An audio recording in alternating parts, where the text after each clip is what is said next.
Hi, I'm John Niehaus, Director of Program Development for the National Association of Flight Instructors, welcoming you back to another episode of the NAFI More Right Rudder podcast, the podcast for flight instructors on the go.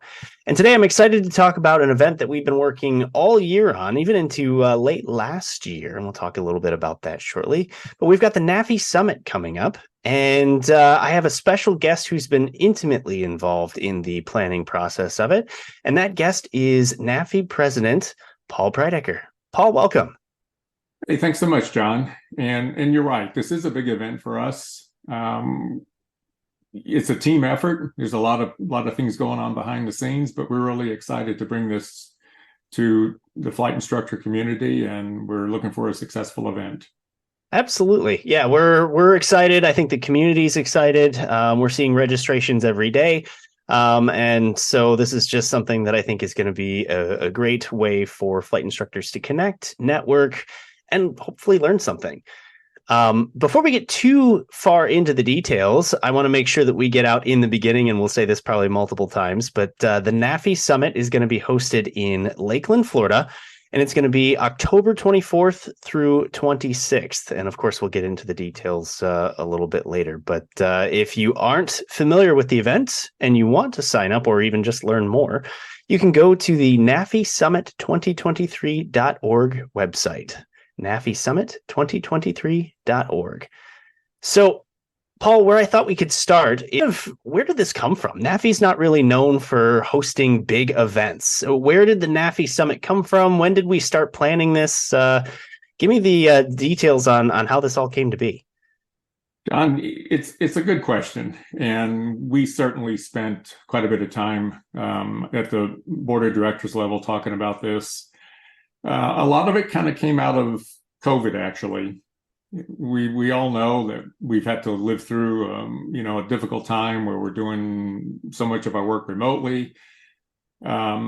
We feel like we've always done a good job of presenting good content, but of course, it's always been delivered as we're doing now. You've got your podcasts, we've got the SIGs, we've got the professional development program, we've got Mentor Live, we've got Mentor Magazine and eMentor. So everything we've done is really content focused, and we pride ourselves on the content, but we've been delivering it in those mechanisms for a very long time. We began to think after COVID that maybe this is an opportunity for us to extend what we've already been doing and doing it well, but extend it to an in-person, face-to-face format. So that's what got us started, was how do we do what we've already been doing, but bring people together? Because I think there is some demand for that now, and we certainly have seen it in other venues and other mechanisms. And plus, we look at our success at AirVenture. When we go to AirVenture, we know many of the reasons that people are coming by the tent is for the content. So we just felt like we wanted to capitalize on that, take advantage of the situation that the environment and the industry brings right now. There's a lot of demand for pilots. There's a lot of demand for flight instruction. Sort of one is driving the other. And we thought a event that is really trying to improve flight instruction profession, tips and techniques, running your own business, some of those other themes would be ideal. Now, I have to tell you, this is a big deal for us. You're right. We haven't done this before. We're not known for it. We're sensitive to the fact that there are lots of other conferences in the industry. So we're asking, our members to compete a little bit with other organizers' time. So we know about that. And if we focus on what we're really trying to do here, it's quite simple. We want excellent content in an environment which will promote exchange of information, networking of people who are there, and then make this a successful event so that we can do it again. So it's sort of been a multifaceted reasons, but the strong reason is we want to bring good content. We want to have a mechanism for people to come face to face after, the past couple of years. And we're looking forward to it. Yeah, you mentioned content, and of course, the old adage of content is king and all of that stuff. And NAFI puts out quite a bit, as you mentioned. I mean, we have a lot of different forums that we produce. How is the content at the summit going to be unique? I know you have the categories that you guys set up. Let's talk a little bit about that and what makes the summit different. So let's go back to AirVenture for a moment. We put out a call for presentations, prior to AirVenture, and that planning starts, well before the event, and we get a number of presentation requests. We're not able to accommodate, everybody at AirVenture who sends in a paper. But I wouldn't say that AirVenture is organized around any central theme other than we want to help people get better, at bringing them information that they can find useful in their day-to-day work. We felt like for Summit, we needed to frame that a little bit. Mm-hmm. So we picked 6 themes. You can go on the website and see what they are, but essentially the themes are about, pilot well-being, running your own business if you're an independent flight instructor or a flight school, using technology effectively, tips and techniques. We have a section, about what went wrong, which is basically a review of instructional accidents. And then the other one was kind of creating a path to success for our students. So we, as a team, we got together to kind of frame up those basic themes. And then when we sent out our call for papers, we said, we've got presentations open, send us what you would like. But please make it fit into one of these themes. I'll be honest with you, John, where we started on this was we thought, well, if we get 15 good presentations, then we can just run sort of linear presentations at the venue, meaning one presentation after another, throw in some breaks and lunch and call it good. We got 50 presentations that were sent in, and I would say all of them fit the bill and were good. However, we cannot, kind of knowing this is our first event, accommodate 50 presentations. So we made a conscious decision to get that down to a more manageable number. I think right now it stands at about 28. If you think about that, we run about 30 presentations during the week-long event at AirVenture. We're now talking about running 28 presentations in basically a 2-day event. So it's an aggressive program, but we really, really felt that the strength of the presentations and the content it offered to the attendees was really something special. Mm-hmm. So in order to accommodate that, we're running, we call a session an hour and a half. So a session for us is an hour and a half with 2 presentations per session, and we're duplicating that in 2 rooms. So essentially, every hour and a half, we have 4 presentations occurring. Wow. So people will be able to, pick and choose and move back and forth, based on, their particular interest. It's an aggressive program. I'm pretty scared, actually, about making sure that we can keep things running on time, because we don't have a lot of, space to miss our timing mark. Nonetheless, I mentioned networking. We do want to build in some time for networking. So we have some breaks planned in the mornings and the afternoons. Mm-hmm. We were going to have a lunch period that was an hour long, but we thought it's just not enough. Let's do it for an hour and a half. Because in addition to the networking opportunities, we do have exhibitors who will be there. And that's another success story. when we went to the Sun and Fun campus to visit with the people who are helping us organize this, and they've been very, very cooperative with us. We sort of talked about the layout, and they said, well, we can accommodate 10 exhibitors kind of in the lobby area of the Sun and Fun campus. And we said, okay, that's fine. But we're up to 13. So they've stretched their lobby a little bit to accommodate 13, but I think that's about it. The behind the scenes part of it is that if we took on more, the exhibitors would have to be separated into an upstairs, downstairs sort of arrangement. And we don't have any sessions going on upstairs. We didn't feel like that would be fair to the exhibitors who might have to be up there. So, we're trying to really make this a strong event. We understand there are just some logistical limitations for our first event. Mm-hmm. So right now, as I said, we've got a full schedule of presentations. We have a full slate of exhibitors. Some of our sponsors have been very generous to help us out supporting some of this, so that we can bring in some good food and kind of make this a complete on-site event. Yeah, I mean, there's a lot of excitement here, and kind of a lot to unpack from what you just said. I want to back up just a minute.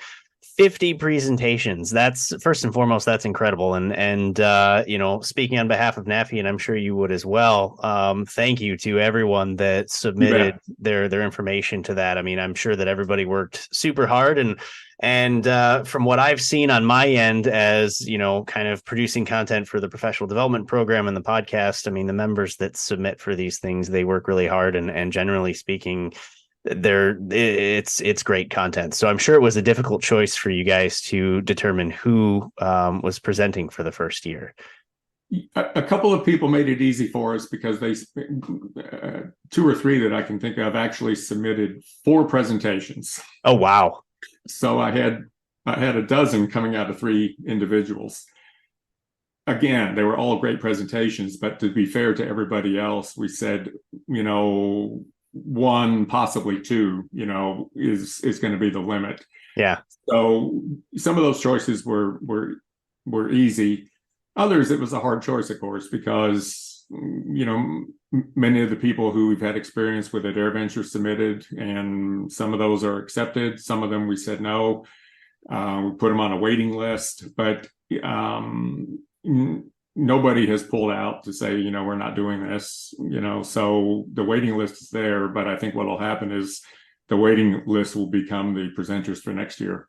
Sure. So. Yeah. And that was going to be my follow-up question, which is, let's assume, and I'm choosing to, that this is wildly successful. Yeah. And when someone wants to potentially submit, now that they know about it, submit for a presentation next year, are there guidelines that they should follow? How do they curate something for this? Yeah, I think what's going to happen, John, is we're going to get through this event.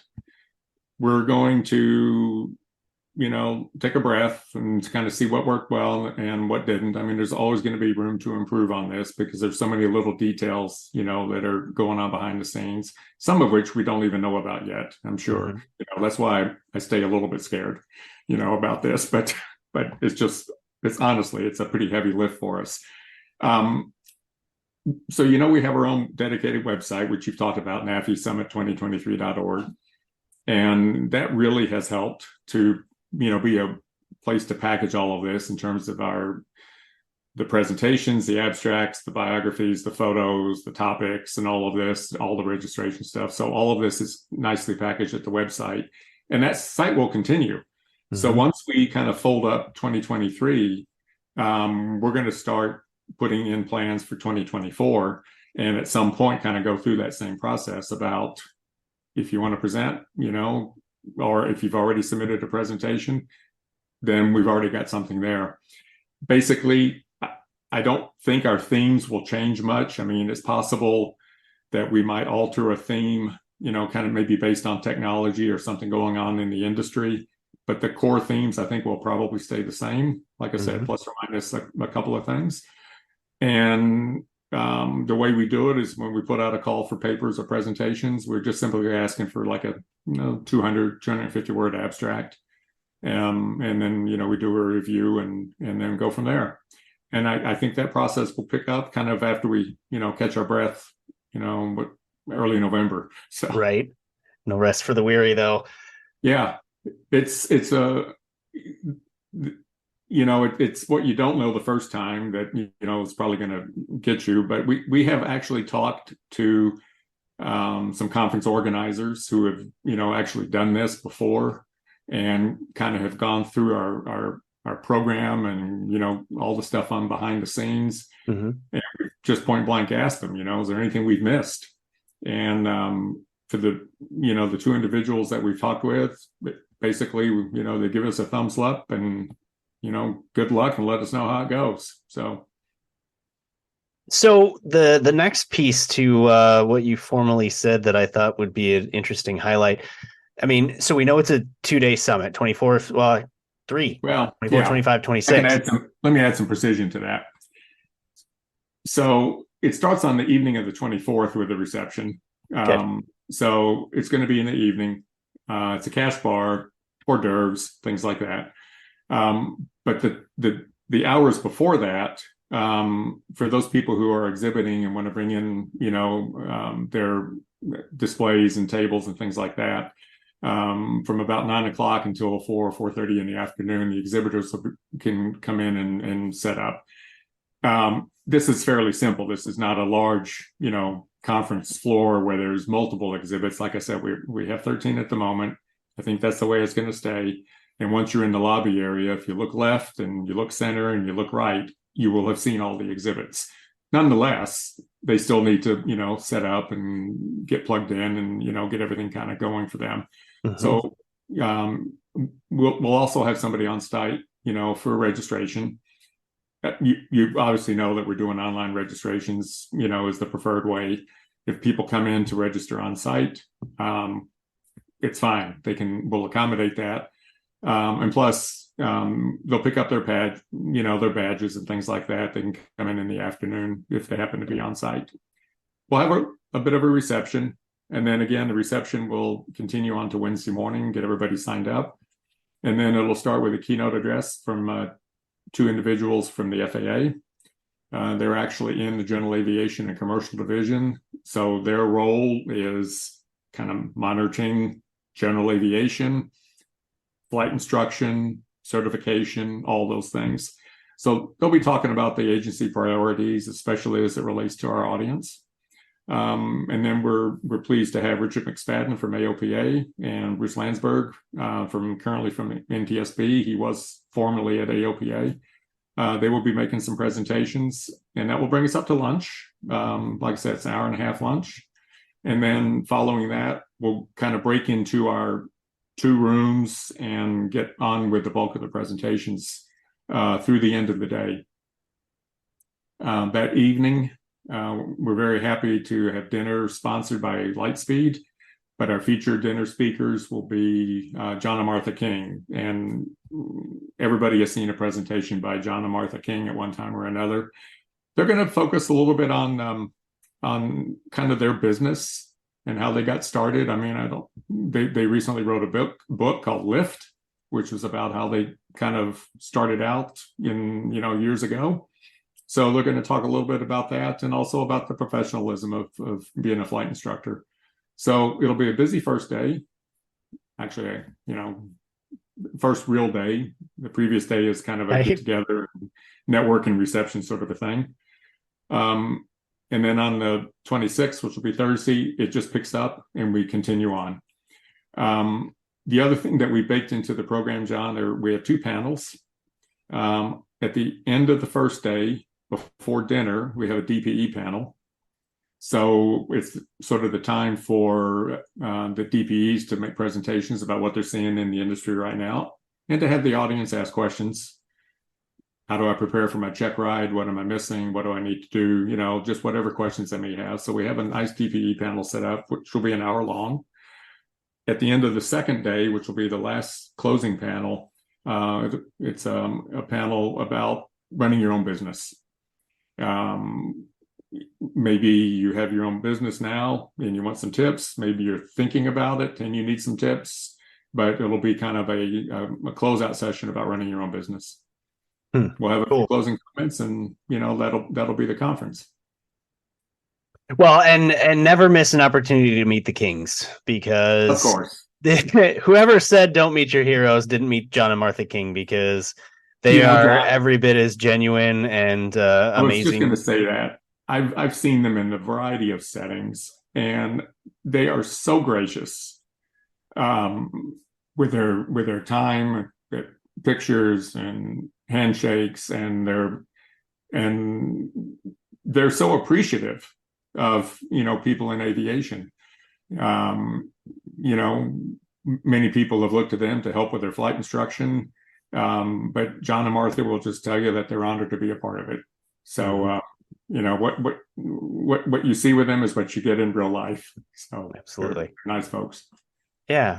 And here's the tough question of the day, although it may not be that tough. You know, in today's world, certainly inflation and money being a very important thing. Obviously, the summit has a cost, which we can talk about a little bit later. Mhm. But when somebody, pays to come to the summit after the 26th is over, what do we hope they're walking away with? What kind of message do you want them to have, and what happens then? So it is a good discussion point about, and we certainly thought about this about, do we charge? Do we try to absorb this ourselves? Do we not, do we go ahead and charge a fee? And I mean, the realities of this are, John, there's a couple of things going on in the background. One is, as you know, we're not-for-profit organization. We spend a lot of our money on other content and things like that. This is another example of it. We felt like we needed to assign some value to this, for the attendees. And what we do in the years going forward, we'll kind of evaluate it. But we do think that at the end of this, if you look at it and say, well, for the registration fee, I'm getting 2 days of ground school, and we're not talking 2-hour sessions. We're talking 2 days of ground school, with break, lunch, break, dinner, break, lunch. It works out in my mind to be it's a pretty good deal for people. We did pick Florida for an obvious reason. There's certainly other parts of the country that can host this, and we looked at, I think, 3 other venues before we sort of settled in on Florida. But Florida has the highest percentage of flight instruction. They have a high percentage of pilots, and they have a high percentage of flight schools. Of the number of flight schools in the country, Florida has hundreds. So we felt, to quote a phrase that we've probably heard before, a target-rich environment, for getting people there, because if there is sensitivity about traveling, airfares are not cheap these days. I look at them constantly. We hope that we can draw a lot of the local population in, because they can do it as a day trip or a 2-day trip. So that kind of was going in our thinking. We certainly thought of other places, that are well known. I mean, just up the street from where I live, there's Oshkosh, of course, and certainly the EAA, has some facilities. We thought about the Wright Pat Museum at Dayton. We had an offer to possibly do it at an American Airlines facility in Dallas, and all of those are perfectly good for their own reasons. We thought to start out, this would be the best place. So I look at it as lots of ground school, content that is geared towards flight instructors, and we're going to feed you. Flight instructors love food. Yeah, especially free food. It's not exactly free, because we've got to build in the price of it somewhere in the fee. But the other part of it is that the Sun and Fun Canvas itself it's not the sort of place where, you can take a break and say, well, go out and get some lunch and come back in an hour, because there's not very many places right there. So in order to kind of keep people contained and to be able to push this, 28 presentation content towards people, we need to have people on site. Mm-hmm. So it all sort of makes sense to us. And, at the end of it all, when we look back and say, well, did it all make sense? I hope the answer is yes. So. But what do you hope that somebody has spent, the 2 full days in the presentations? If you had a dream of what you hope they take away. I know what you're going to ask. It's the same thing that we hope they get when they're looking at this podcast, doing a SIG, doing PDP. We want people to learn something, and to go away and say, I learned something that I didn't know. I learned something that I can use right away. Mm-hmm. I can change how I'm doing something. And because what's our mission? We're trying to strengthen the flight instructor profession. We want to make safe pilots. Everybody does. So I think what I want people to come away with as some takeaways that they can use the next time they start teaching, and will make their jobs more efficient and more effective as well. And I would double down on that and say, you've got the event on the 24th, and then of course you've got the various breaks and stuff. Mm-hmm. Flight instructors, in my opinion, tend to be some of the most connected pilots out there. Whether it's because they're looking for something, they're trying to transition into another role, or they're just, sort of beaten the path to expand upon what they're currently doing. They know everyone. And the networking piece, I think, is huge. I think it is huge. And, there's one way to look at it is you can say, well, we're participating in a global industry, but it is a small world, in aviation. I am always impressed by the connectivity of people. And I know this idea, what was the phrase years ago about 6 degrees of freedom, or whatever that was, about, how connected we are. I think in aviation, it's maybe 2 or 3, because we know so many people, and it is a small world, and people care about each other, and they want to connect and stay connected. And again, that was one of the reasons that we wanted to leave the remote world, in a pretty dramatic fashion, and bring people together for this, and let it build on, from there, to kind of make this a kind of a yearly thing.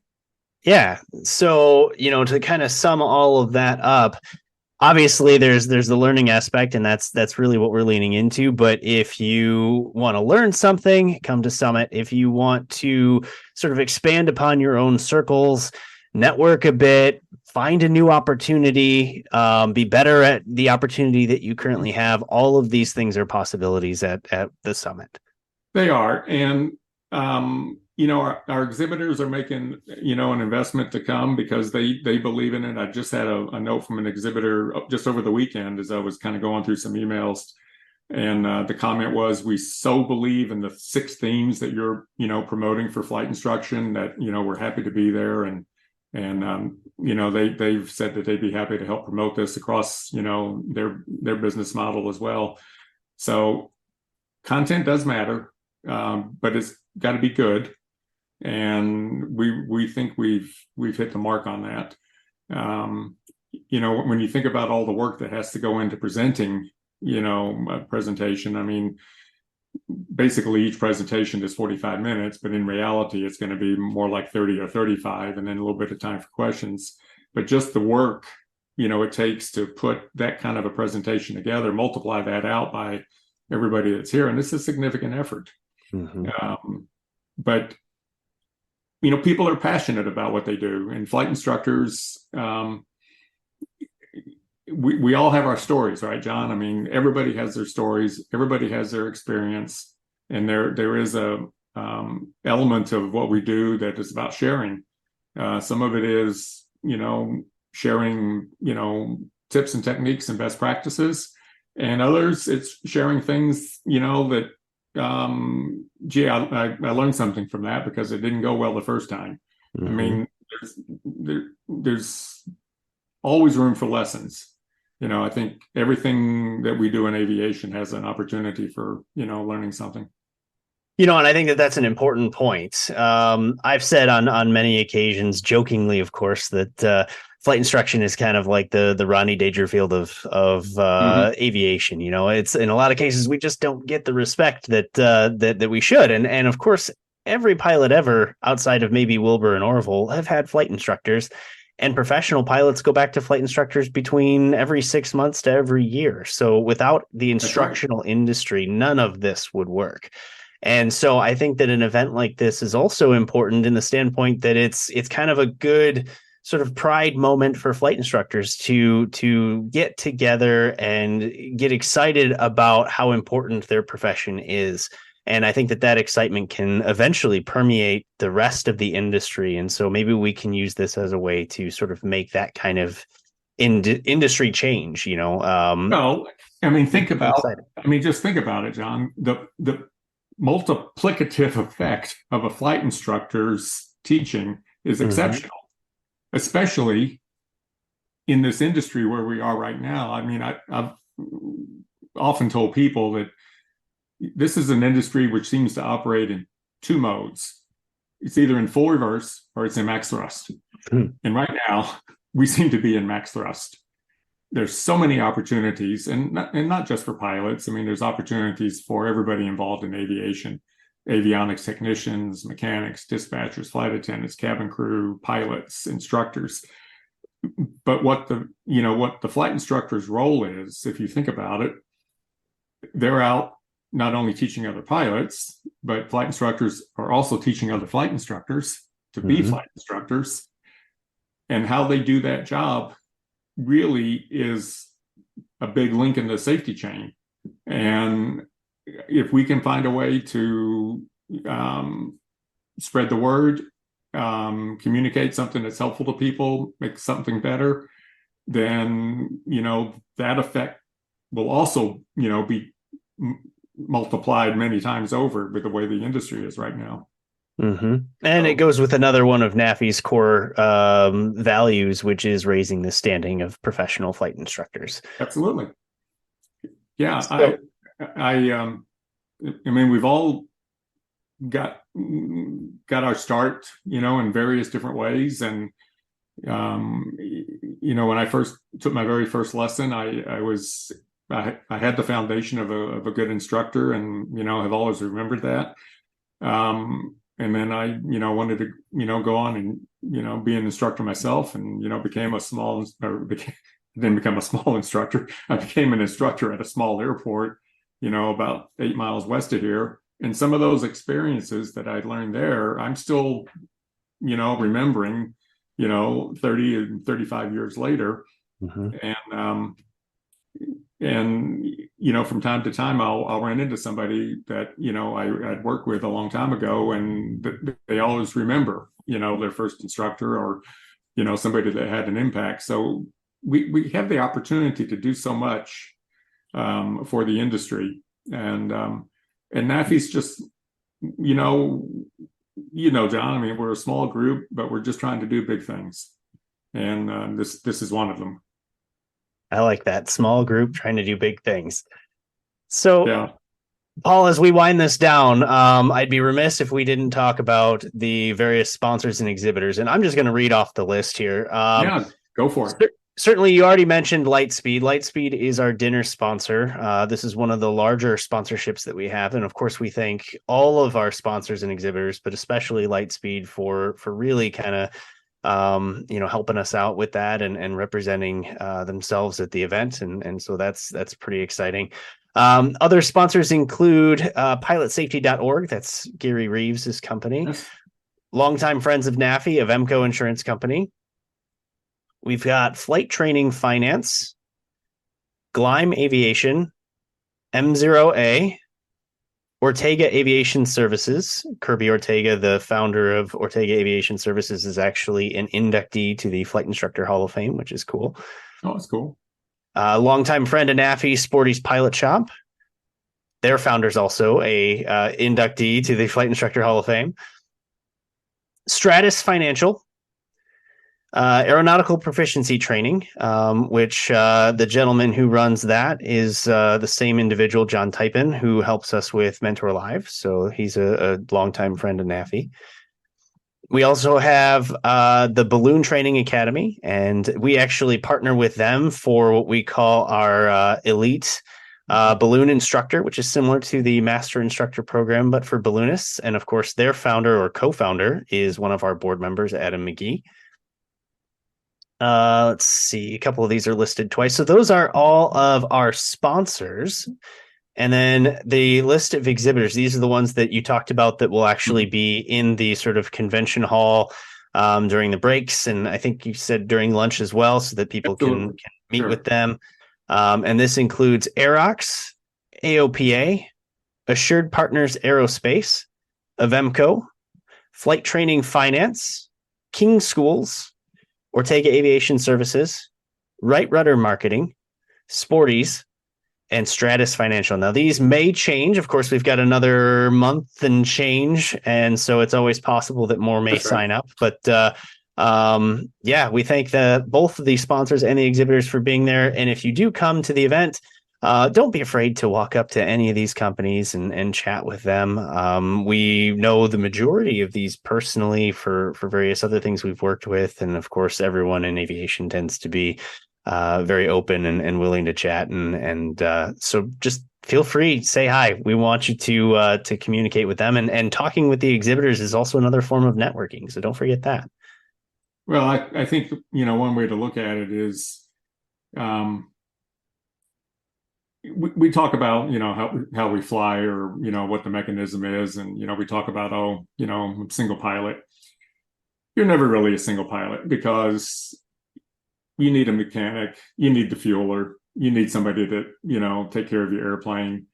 You need ATC, there's so many connections to this.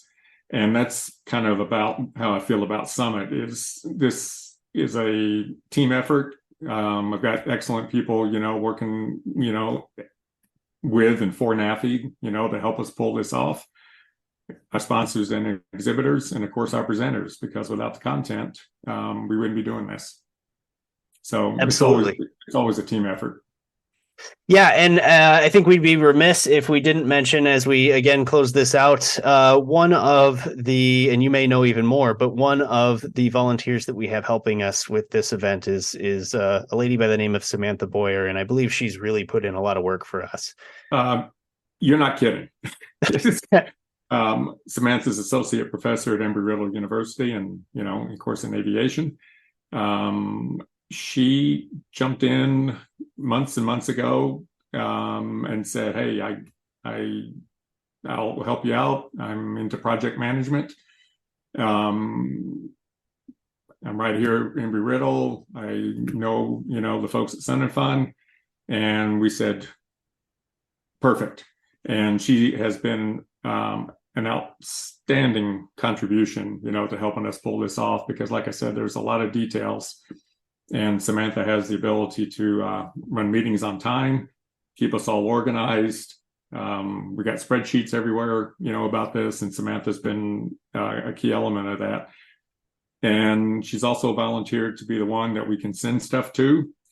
The possible downside is if we keep sending her, things like, badge holders and lanyards and books and some of the things that we need to be on site, that she won't be able to fly her airplane in.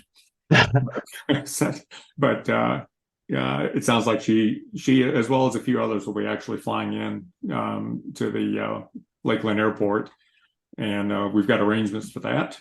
So I did want to say we've got contracts with hotels that are giving us special rates, but those contracts for special rates are going to wind down in the next 1 to 2 weeks. So if you haven't made a reservation, now would be a good time to do it to save some hotel money. If you want to fly in, we've got arrangements for that. And then, of course, registrations are still open to register online, and do that at NAFISummit2023.org. My last question, I'm sure this is the one thing that's on everybody's minds. What's the cost? NAFI member cost at this moment is $310. NAFI non-member cost is $370. However, we include a 1-year NAFI membership, which is valued at roughly $60 into that. So if you're a non-member and you pay the $370, you'll have a NAFI membership with all the benefits included as part of that. If you are a lifetime or master instructor, then the price is $199. Excellent. Excellent. Well, Paul, any last things you want to say? John, you're part of this team. You bring a lot to us, and we always appreciate your help with this. As we get a little bit closer, my scare quotient goes up a little bit, just because I want to make sure that this is the event that we foresee, but I think it will be. So we're looking forward to seeing everybody there, and more importantly, looking forward to getting the feedback about how we did, so that we can make a plan for the next year. Absolutely. Now, folks, once again, the NAFI team is also going to be there. So if you're curious about any of us, myself included, I plan to be there. Paul's going to be there, and our board of directors and some of our staff members. So that'll be included in the networking. We're always excited to meet flight instructors and especially NAFI members. So it's exciting for all of us.